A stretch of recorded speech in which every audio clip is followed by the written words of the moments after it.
In sports, if you want to be the best, there are no off days.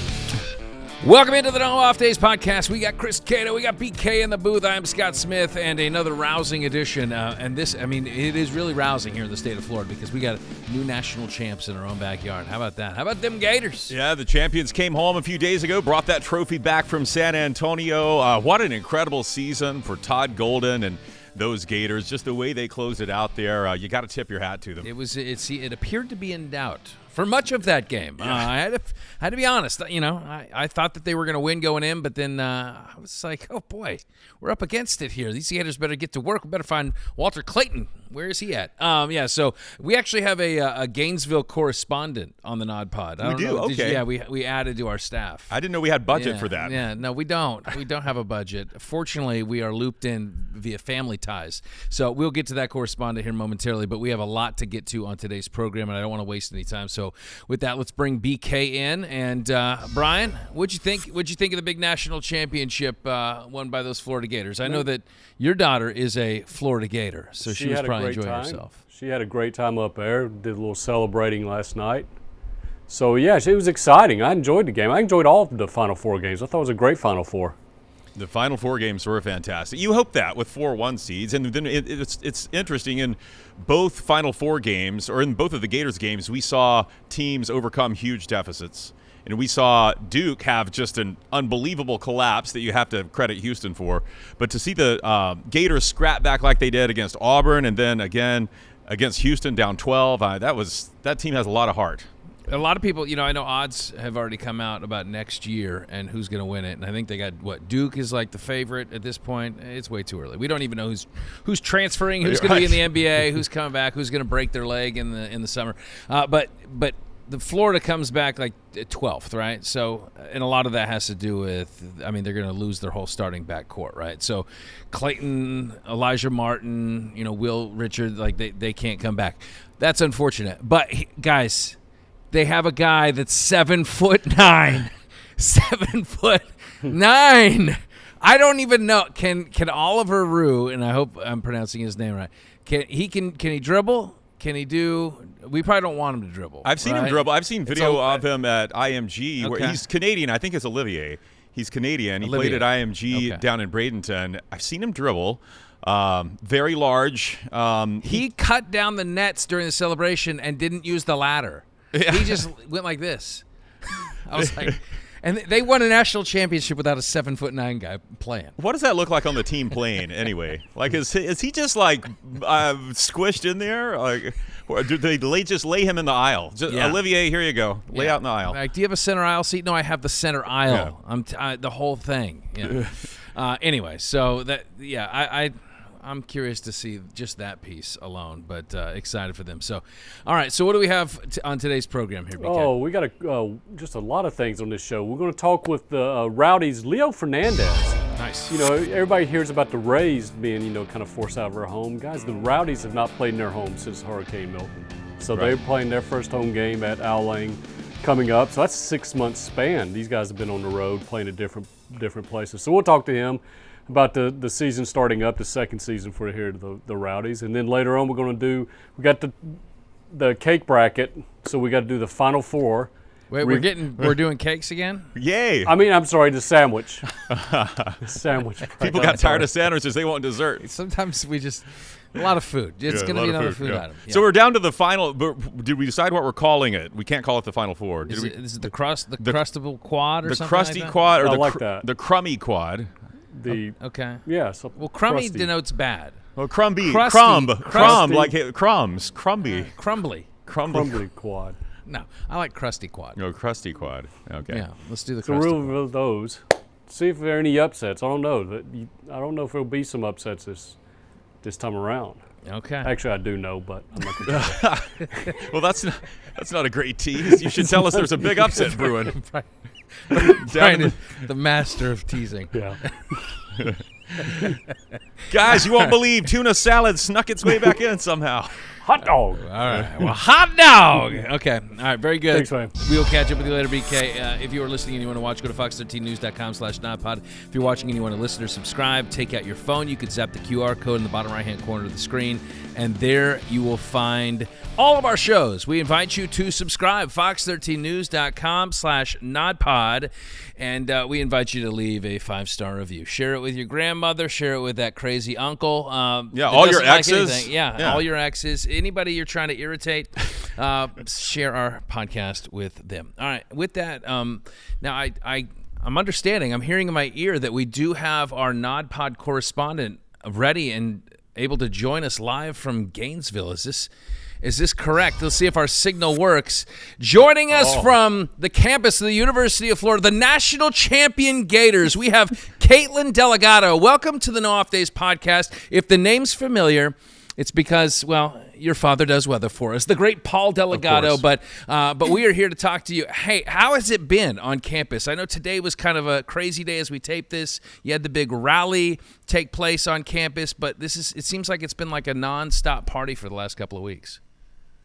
Yeah, I graduated from UF in 2023, but my boyfriend still goes to medical school here, so I've had the pleasure to come up and watch this tournament here in Gainesville, and it's been crazy. When I was there, we were not the best. So seeing this now and seeing like the difference, and it's so much fun. Well, let's get to the fun stuff. I know you were out on the streets last night as, Gainesville was it looked like so much fun and also some pandemonium. We saw a kid climbing the traffic signal pole and not doing it very well. And I hope he's okay. But what was it like out there with just that massive joy and humanity? I mean, it was just so much fun. I was at the Swamp restaurant watching the game, and then right when the game ended and we won, basically everyone in the restaurant rushed out, and there were like fireworks in the air, and everyone was running down University to Midtown, which is what's close to the stadium and where all the bars are. And I guess everyone that was in the O'Connell Center was leaving and rushing to University. So people were on top of cars, climbing poles, on their balconies of the apartments, on top of like the bars and the buildings there, like waving flags and shooting fireworks. Sounds it was like just fun. Crazy. Yeah, it was a lot of fun. Okay, so Saturday is the kind of the official party, right? Because they got the Florida spring game, the blue-green game, or the blue-orange game that's taking place for spring football, and they're going to have a big celebration as part of that, right? Are you planning on being on hand for that? So sadly, I have to work. So no, I know. I am a night shift nurse, so I work the weekends sometimes, and that Saturday I'm scheduled, so I won't be there. My younger sister will definitely be there, and my boyfriend will be there, and I'm sure it will be amazing. But sadly, I will have to miss that. But I'm happy that I was in Gainesville for the actual win. Well, and hats off to you for putting work first. You know, that's important. You're a nurse. I believe you're a delivery room nurse. So, you know, you got to bring life into the world. But, hey, they're going to have a good time. And I think you just recommended that we could use your sister as our next Gainesville correspondent. There we go. Yeah, that'll be our another one. Yes, you 100% can. I think tonight she does a lot for the Gator sports program. So tonight she's at the baseball game, which is why she couldn't join. But, yeah, she would love to.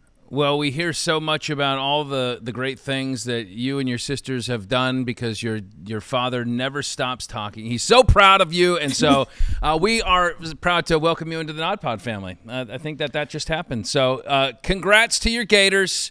Enjoy the rest of the celebration. I'm not sure when it's going to end. Hopefully they continue right on into football season after they beat Alabama. All right, Caitlyn Dellegatto joining us from Gainesville, NODPOD correspondent. She did fantastic. Good job. Thanks, Caitlyn. We didn't hear anything about a low-pressure front coming into town. Yeah, none of that. Yeah, it wasn't right. I don't know anything about that. Nah, she doesn't even know.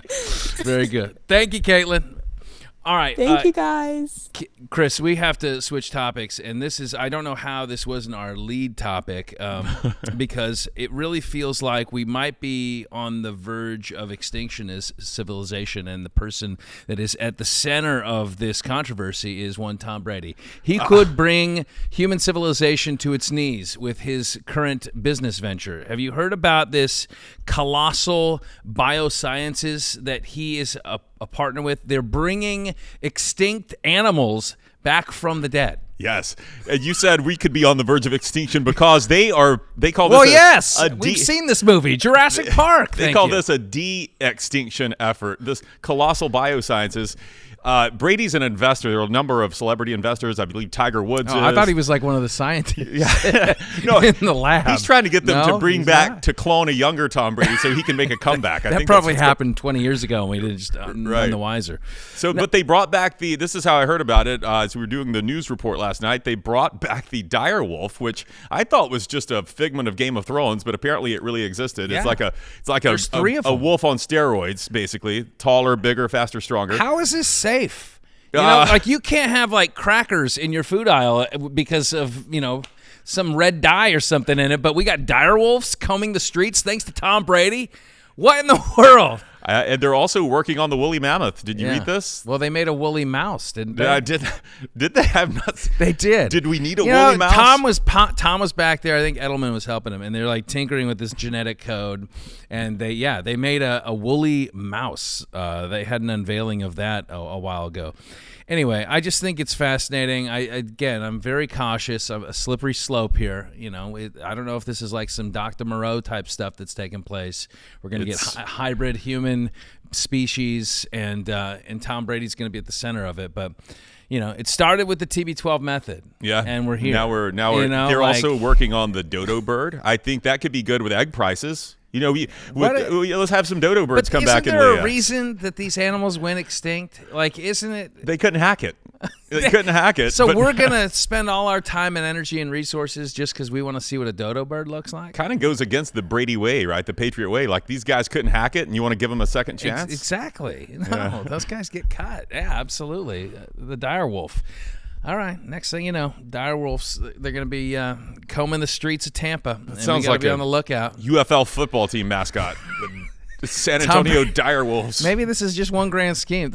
He does have an ownership slice in the Raiders. Maybe they're going to be the Vegas dire wolves here before too long. All right, coming up on the other side, we are happy to catch up with our friend Leo Fernandes, midfielder for your Tampa Bay Rowdies, as they get ready to kick off the season at home, finally. They've played a handful of games, have not been home in quite some time. We will catch up with Mr. Fernandes on the other side. Stay with us.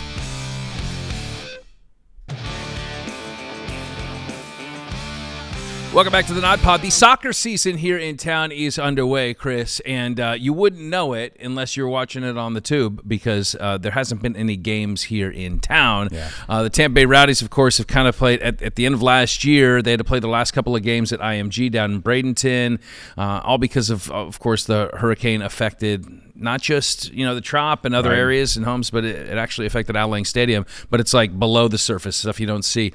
Anyway, they're ready to make their big return. They started the season first 4 games on the road, and then this Saturday they're taking on Loudoun at home. It's going to be a Saturday night tilt. So had an opportunity to catch up with Leo Fernandes, the longest tenured Rowdy, to get his take on what it's going to be like to play back in front of that Rowdy home crowd. Big week for you guys to be able to return back home. What's the anticipation been like as you guys get ready to make your home debut here in 2025? Honestly, I mean, we just can't wait. It's been so long. I think it's been around 7 months since we played at Al Lang. We miss it. I miss it. It's been a tough time. And to be going back there this week, it's just going to boost everyone's morale. It's going to boost everyone's play. So we can't wait, and we're so excited. It's September 14th of last. I mean, it's wild to think of how long you guys have been away from the home crowd there. But we've talked so much about the damage to the Trop, and it's very visible. Obviously, the roof missing, but the issues with Al Lang were kind of subsurface issues. Did you get an opportunity early on to be able to go back and kind of see firsthand some of the damage that was caused to the facility? Yeah, I did. I got a chance to go see inside the locker rooms and stuff, and yeah, it was pretty sad to be honest. There were no lockers that were there when I went out and go to check it out, and just to see that you can tell that it was a major impact, and there was nothing familiar there, so it was kind of sad. So I'm just excited to get back there and making it feel like home again, and hopefully it can bring us a little bit of luck. And but like I said, like we just can't wait to be there. What's wild is that, I think the fans and a lot of folks from the outside would just view some of these natural disasters that roll through, and we see how it affects teams and it displaces teams and it damages facilities. But I think we get a real grasp on how it affects players, staff, coaches individually when they have to go through that. Maybe dealing with some of the damage to your own personal property, but also what was that like? Just having to look back at. I know it's not fun to look back at some of that stuff, but at that period of time and how you guys manage that as a team and individually. Yeah, I think like you said, right? It hit everybody, in all different types of ways, and I think just being in this community for so long, and then living in St. Petersburg, it was just a tough time for everybody, the fans, the players, anybody that was living over here. So I think for us to really dig deep and just trying to come together and push through it has been a difficult time for everybody. So I think this week will be a nice way to just get your mind off the negatives, and hopefully we can go on the field and just put the past behind us and put in a good performance and get a win. I believe it's upwards of $3 million in terms of repair costs to Al Lang. Have you had a chance to kind of see, does it look different? Does it feel different? Does it feel like the same old Al Lang that you've known for the last 8 years? Yeah, I mean, we went, I think it was last week, we had a little bit of a photo shoot, and let me tell you, the grass is perfect. It is like a carpet, and I just can't wait to be on it and play some soccer over there. The locker rooms, they're getting there. Yeah, they're not as they were before the pre-hurricane, but it's starting to look like it was in the past. And I'm sure. I mean, I haven't been there in a week and a half, so I'm sure they've even done a lot more things now. So yeah, I'm excited for Saturday to come along and so I can go see and hopefully play a good soccer over there. Last year, at the tail end of last year, you guys had to finish out your home slate at IMG, and then you've started this season 4 straight on the road, and I think you've logged like close to 9,000 miles in travel so far between Vegas, Tulsa, Miami, Charleston. So, what does that? You have a family. For you guys having to leave family, I mean, I know that it'd be nice to just be around the home crowd, but the logistical toll, how difficult is that? Yeah, I think anytime you play a game on the road in any sport, it's difficult. You're not in your own bed, you're not in your own routine, and then just playing 4 in a row is difficult, especially in soccer. Usually it's 1 in, 1 out. So it's been a tough stretch, no doubt about it. But we know that we have a lot of home games coming up now, and we got the fans behind us, we got our families with us, so. We're excited to show everybody what we can do, and we know how good we can be in Al Lang, and we just have to show everybody again.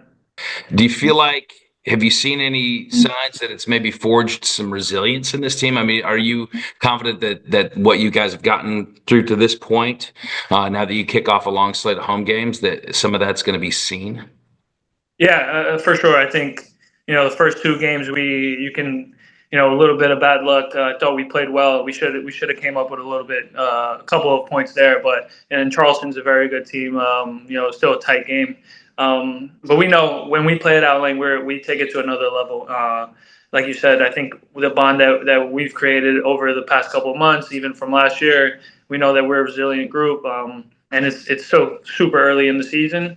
So we're, like I've been saying, we're just excited to get back home. It's been way too long. This is the 50th season of Rowdies soccer, and it's obviously the longest pro franchise here in the Tampa Bay area, and you've been the longest tenured player in franchise history. Do you take a moment to kind of reflect on part of that? Does it feel different than the previous 8 seasons? Yeah, I think every season comes with its challenges, right?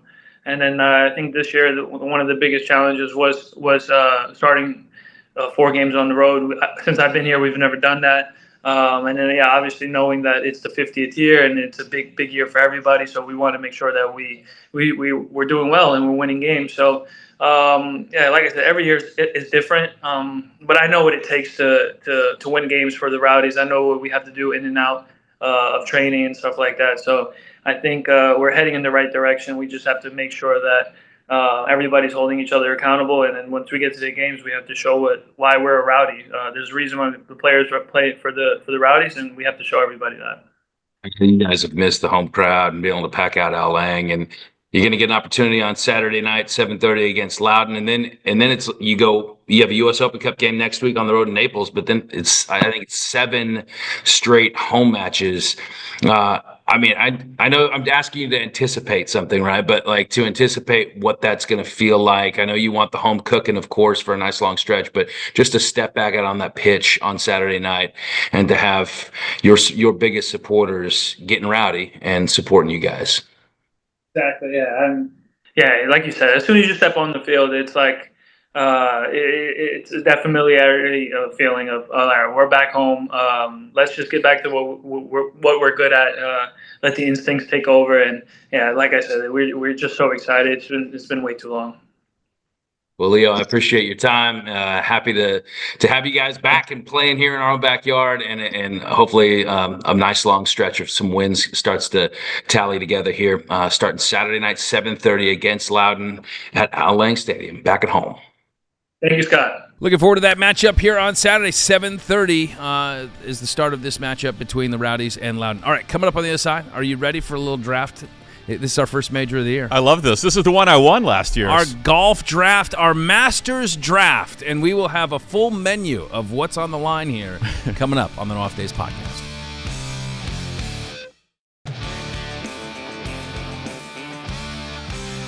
Welcome back to the No Off Days podcast. You know, this week when I was watching Houston play and lose, sadly, I saw Jim Nantz in the crowd.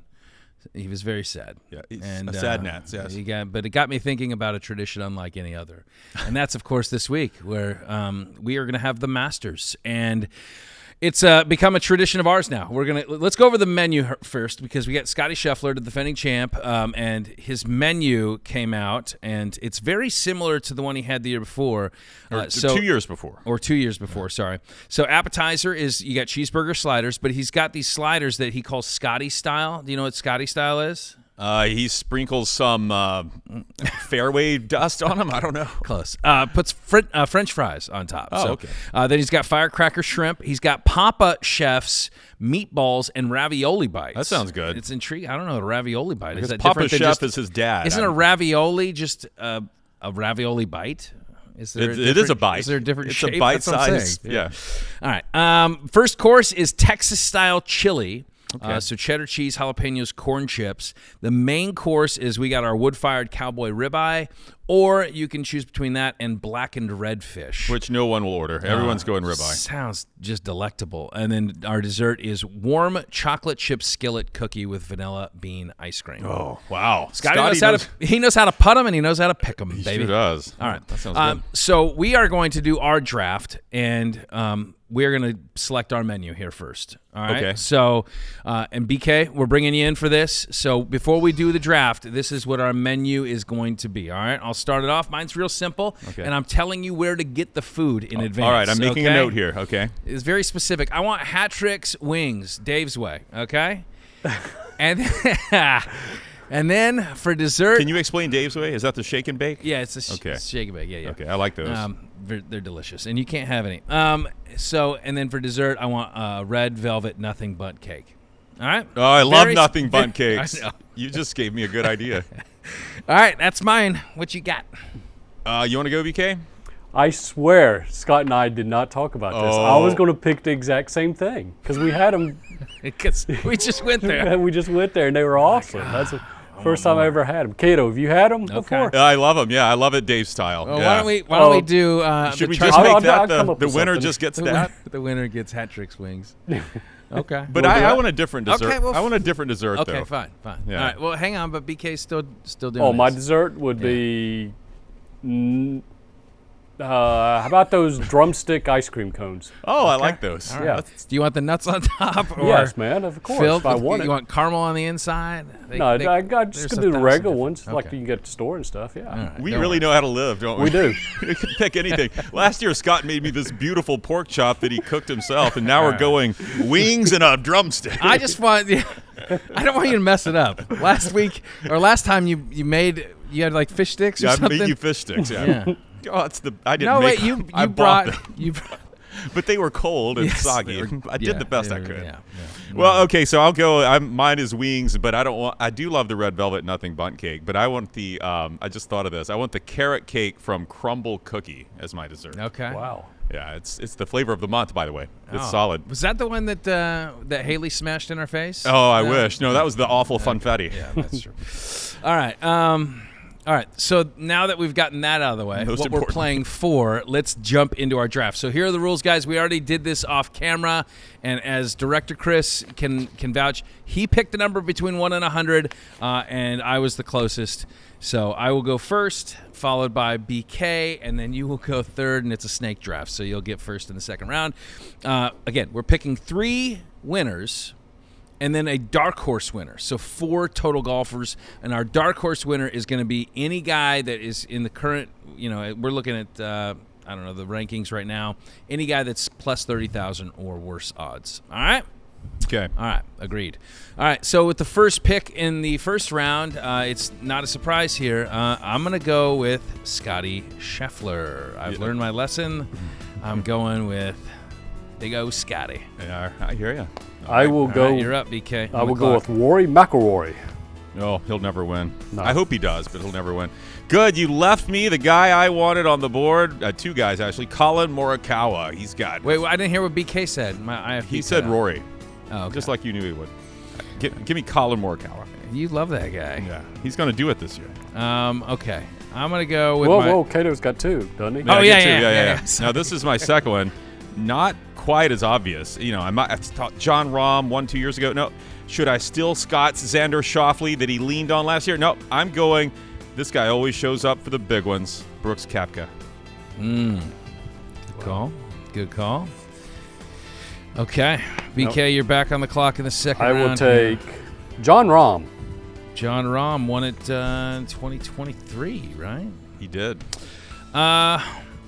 Well, if you're going to leave my guy Xander open, you There he know I is. got to take him. So I'm going to say Xander. I got the Schauffele, anything that sounds like that starts with a Schauffele. and let's see. Now I'm already in my third round. Holy moly. Yeah, now you got to. Okay, hang on. Let me think through this a little bit. Should I just go off the grid? Should I? Okay. I am going to go. Ooh, this would really get under BK's skin if I did this. Do it. Okay. I'm going to go Justin Thomas. Oh, no. BK's favorite. Justin Thomas. All right. Give me Bryson DeChambeau. Oh, Big Okay. Bryson All back right. at it. I'm going to go way down the board here, but I just got this feeling, who's hotter right now than the Florida Gators winning the men's national championship in basketball? And he is a Florida Gator, and I saw him wrangle a Gator off the course a few weeks ago down here in Florida. I'm going to go Billy Horschel. Wow. Wow. Okay, that concludes our. So you went with Florida State guy, I did have a Florida Koepka, State guy, yeah. and then and you got Horschel. Okay, so now we're into our dark horse round, and you have first pick, Chris. Oh, uh-oh. I got to get down here. Let me scroll down. This is guys that have very long odds to win. I picked him once as a dark horse last year, and he didn't do terrible. He made the cut. So Echevarria. I'm going to butcher his last name. Nicholas Echevarria. Echevarria. Yeah. Okay. He was in the running up here at Valspar. Yeah. He's good. Nice. I will go with Nick Dunlap. You picked him before. He's a- that Bama guy, right? Yeah. I also am tempted to go with Charles Schwartzel, so I could say that I had Scheffler, Schwartzel, and Schauffele. Perfect. So what do I want to do? Yeah, I'm going to go with the thing that probably makes more sense, and that is Schwartzel. Yeah, I'll go Schwartzel. Charles There it is. Schwartzel. the Scheffler, Schwartzel. All right. Okay, that concludes it. Very good. All right, we'll how see do we feel about our field? Oh, I'm ready. This is it. I'm the only one that's never won this. This is your picks. time. I feel like I missed one. I feel like I should have gone something else, but that's okay. What would you go? I wish this I put. This doesn't get you any bonus points. I wish I but- put Victor Hovland in there somewhere. Ooh, nice, man. Yeah. What anyway. were his odds? Pretty slim. Plus 3,500. Okay. So probably top. Yeah, he's top 15, top 10 odds. Did you want to add another round? No.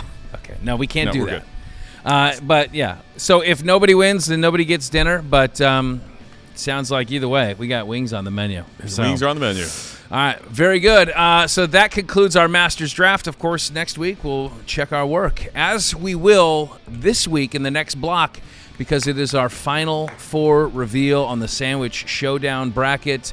Brian says that there's been some upsets brewing, and he's putting his reading glasses on because he's going to dive into the numbers.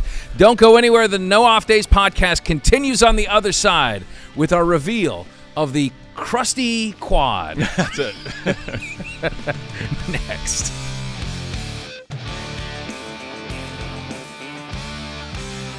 Welcome back to the No Off Days podcast, and we thank you all for voting as part of our second round of the Sandwich Showdown Bracket. We've gotten another great week of responses, and we're able to do this because you guys jump on to our website, go to our contest page, and you vote, and we give you a good window of time to do that, but a good response, and now it's time to reveal the Crusty Quad. Yes, our version of the Final Four. The Final Four sandwiches. So last week it was, we had Italian sub against Reuben, pulled pork against grilled cheese, grouper versus French dip, Cuban versus Philly. So let's dive into our matchups now. We will start in the Northwest region. Who is the regional winner between Italian sub and Reuben? Italian sub, of course, you're 1 seed overall.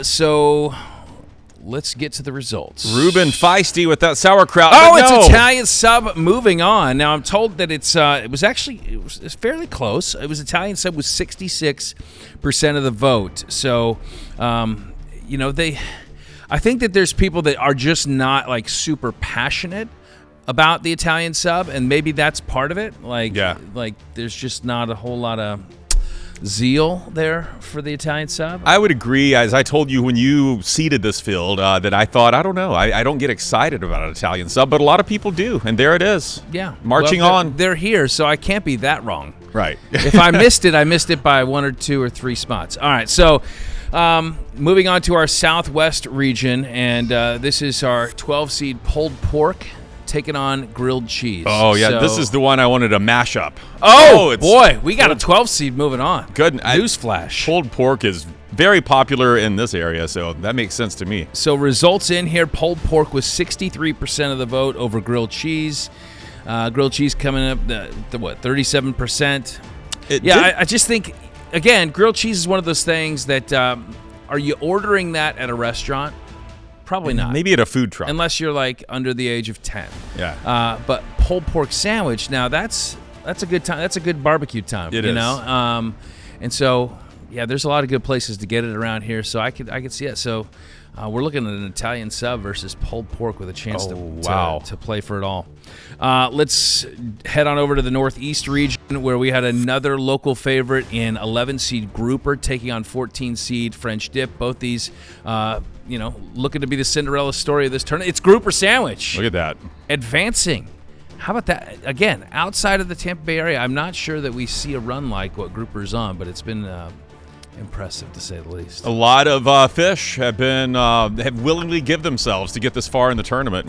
Blackened, fried, whatever it is, we appreciate it. You could say they're swimming upstream, although I don't know that groupers do that. I think They that's mostly just lurk at the bottom and wait to be caught. But just real quick, 57% voted for grouper sandwich. This is tight. This is tight. Our international vote tried to get in there for French dip, and Just not enough. All right, finally, let's head down to the Southeast region for our final reveal. Who's heading on to the Crusty Quad, our final 4 of the Sandwich Showdown Bracket? It is 10-seed Cuban, upsetting the 2-seed. Philly Cheese is out. I repeat, Philly Cheese is out. I should have voted more. I used all my email accounts. Oh, my goodness. I mean, wow. Maybe it was your email accounts, because I've kind of looked at the numbers a couple days ago, and the distance was even greater. Yeah. But this was very close. Again, this was 57% Cuban.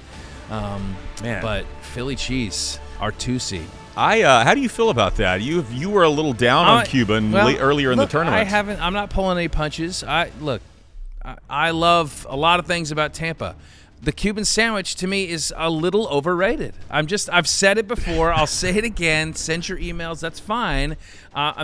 It's part of it is the bread. I like what's in it. A little bit of mustard, a little bit of pickle. I'm okay. It's a good sandwich. To me, I wouldn't put it in the top 4. Yeah. I'm not going to put it in the top 4. I'm sorry. Okay? I'd rather have a Philly cheesesteak, but hey, the people have spoken, and look, it's popular around here, so we get it. Our very own Haley Hines actually tweeted out a picture of a Cuban cheesesteak. Of course she did. Like that, somebody mashed these two sandwiches up. She mashed the two. She did it. Yes. That was her picture. She should have made that for us on this show. If it wins, she's got to do that. She's got to do that. Yeah. Okay. There you go. No, it looked delicious. So, yeah, when you look at the Final 4 field now, what sticks out to you in these matchups? You got, on one side, you got Italian sub against pulled pork. On the other side, you got grouper sandwich versus Cuban. Obviously, this is that's a Tampa Bay area showdown right there. Like, yeah. Now you people that live in this area and love your sandwiches, you love your grouper, your Cuban, you're going to have to make a choice now. Okay. What sticks out to me is that we had grouper, Cuban, and pulled pork underseeded, it looks like. Yeah, we didn't know our demo. Yeah. I apologies for that. Except for Italian sub. I got to be honest. I don't think the upsets are done. I've been astonished with pulled pork's run. I figured that they'd be one and done. So, and again, Italian sub comes in a little bit wobbly, but maybe like the Italian stallion, like Rocky's going to come through, and like you think you got him down, but he's going to knock out Apollo Creed. And he could. And pulled pork is Apollo Creed. So anyway, grouper sandwich Cuban. This is a classic battle of Tampa. My guess, if I had to pick, I think Cuban's probably going to be. I don't know. There are a lot of grouper groupies out there, just passionate about just that fish, and it's mercury content. They don't care about its mercury content. They love it. No, I love them too. This is going to be fun. I think we have 4 worthy, crusty competitors here. Yeah. No, I'm glad. And they're not boring either. Right. So these are some tasty sandwiches, and we're glad that they're in our Crusty Quad. So with that. Tell the people how to vote. Go to fox13news.com/contest, fox13news.com/contest, and you can vote. BK, any quick thoughts before we say goodbye? No, I just think just what Cato said, that these are all, we have no idea who's going to win. Like the past ones, like the cereal, we kind of knew who was going to win that. Cake, we kind of knew who was going to win. This, we have no idea. It's been packed full of surprises. It has. Like we didn't know what was between those buns. No, and it was like a cheesesteak made by a madman. Like, what is this mystery? Is that cheese? Is that steak? I don't know. But I'm here for it. And, it's been a lot of fun. So, again, fox13news.com/contest, vote, and then we close off voting every Tuesday, and then we open it back up because we still will have one more round to crown a champ. Who's cutting down the crusts? That's what I got to know. And we'll figure that out soon enough. BK, thank you so much. Much thanks to our guest, Leo Fernandes, our NODPOD correspondent, Caitlyn Dellegatto. That's right. Fantastic. I think that will be a reoccurring bit, or maybe I think she told us that she's done. She's got to go to work. She's like, got a real job. Y'all don't pay me enough for this. So, and much thanks to Paul, who, of course, in conjunction with him, was able to talk her into joining us. So it's been a lot of fun, and we are looking forward to it. Enjoy Masters weekend, and hopefully we'll be chowing some wings this time next week. For Chris, I'm Scott. Until next time we're on, there are no off days.